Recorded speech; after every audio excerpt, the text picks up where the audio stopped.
Hello students Harry tutors में आपका स्वागत है। तो स्टूडेंट्स आज जो हम क्वेश्चन लेके आए हैं वो क्लास 10 का मैथ्स का एक्सरसाइज 5.1 क्वेश्चन 2 है 5.1 का। इसका फर्स्ट टू पार्ट्स तो हमने कर लिए हैं पहले, और लेकिन अब ये थर्ड जो पार्ट है इसका ये करेंगे, जिसमें ए गिवन है 4 और डी है -3। क्वेश्चन क्या है? क्वेश्चन में हमने जो फर्स्ट 4 टर्म्स ऑफ एपी बनानी है इन दोनों को यूज करके। क्वेश्चन देख लीजिए, when the first term a and common difference d are given, a भी गिवन है डी भी गिवन है, और फर्स्ट 4 टर्म्स जो है एपी की हमने बनानी है। ठीक है, तो हम सबसे पहले क्या करेंगे, इसको ऐसे लिख लेंगे। राइट, ये लिख लिया हमने, a is equal to 4 d equal to -3।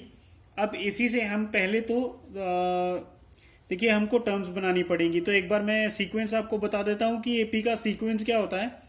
सबसे पहले फर्स्ट टर्म आती है, फिर सेकेंड टर्म आती है। सेकेंड टर्म है a प्लस डी, और थर्ड टर्म है a प्लस 2d, फोर्थ है a प्लस 3d। ठीक है, ऐसे ये चलती रहती हैं। तो this is the sequence of AP. Right, तो अब हम क्या करेंगे, अब हम इनकी टर्म्स बनाते हैं वन बाय वन। तो सबसे पहले फर्स्ट टर्म है a1 which is given as 4। तो सेकेंड टर्म है a2। राइट, इसका जो फॉर्मूला है that is a plus D. अब a भी हमारे पास गिवन है और d भी गिवन है, तो हम इनकी वैल्यूज पुट करेंगे प्लस -3। अब इनकी ब्रैकेट ओपन करेंगे तो ये जो माइनस है this will be multiplied by plus, तो it will become 4 - 3। Right, which is equal to 1। ये सेकेंड टर्म हो गई हमारे पास। Third term a plus 2d इसका फॉर्मूला है।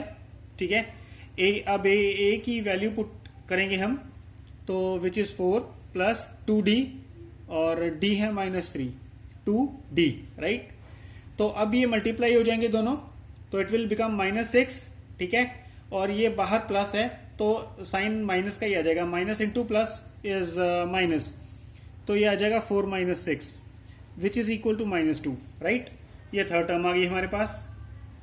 अब फोर्थ टर्म है a plus 3d, formula a की वैल्यू पुट करेंगे, 3 लिखेंगे ब्रैकेट के बाहर। अब d की वैल्यू यहां पर पुट कर देंगे, दैट इज -3। अब इन दोनों को मल्टीप्लाई करके it will it will come -9, और माइनस फिर इससे मल्टीप्लाई होगा again, it will be -9 only, तो 4 - 9 which is equal to -5। Right, तो ये फोर्थ टर्म आ गई हमारे पास। अब ये फिफ्थ टर्म है that is a plus 4d, values put करेंगे 4, अब d की वैल्यू -3, ये मल्टीप्लाई हो जाएंगे दोनों, -12 आएगा, 4 - 12 विच इज -8। राइट, तो ये सारी टर्म्स आ गई।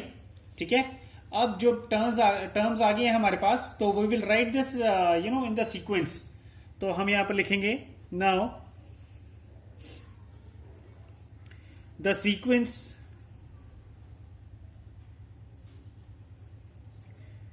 ऑफ द टर्म्स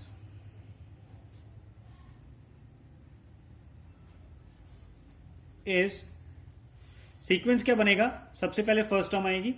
ठीक है, दैट इज 4, फिर सेकेंड टर्म हमने फाइंड किए 1, फिर थर्ड टर्म हमने फाइंड किया -2, फिर -5, फिर -8।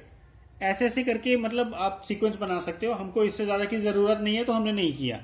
ठीक है, क्योंकि हमें क्वेश्चन में क्या गिवन है, फर्स्ट 4 टर्म्स ही बतानी है, हमने फिर भी 5 फाइंड कर लिए। तो हम यहां पर लिखेंगे therefore the first 4 terms of AP are 4, 1, -2 and -5। तो हमने फर्स्ट 4 टर्म्स ही बतानी है, तो ये हमारे पास फर्स्ट 4 टर्म्स आ गई हैं। ठीक है, इसके बाद हम नेक्स्ट क्वेश्चन करेंगे। ये क्वेश्चन यहीं पर खत्म होता है। अगर किसी को फिर भी कोई डाउट है देन ही और she can comment me in the comment box, I will be very happy to help. ठीक है, and please don't forget to like, share and subscribe. Right, thank you. इसके बाद नेक्स्ट क्वेश्चन करेंगे।